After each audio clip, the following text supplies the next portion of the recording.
ജീവിതത്തിൽ അപ്പനാണ് വലുതെന്ന് രുചിച്ചറിഞ്ഞ് എത്ര പേരുണ്ട് ഈ കൂട്ടത്തിൽ?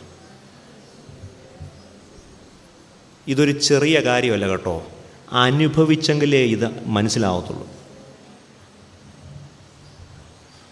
ഇന്ന് നമുക്ക്, ഞങ്ങളച്ഛന്മാരുൾപ്പെടെയുള്ളവർക്ക് നഷ്ടപ്പെട്ടു പോയിരിക്കുന്ന ഒരു വലിയ കാര്യമാണിത്. നഷ്ടപ്പെട്ടു എന്നല്ല, അല്ലെങ്കിൽ നഷ്ടപ്പെട്ടുകൊണ്ടിരിക്കുന്ന ഒരു കാര്യം.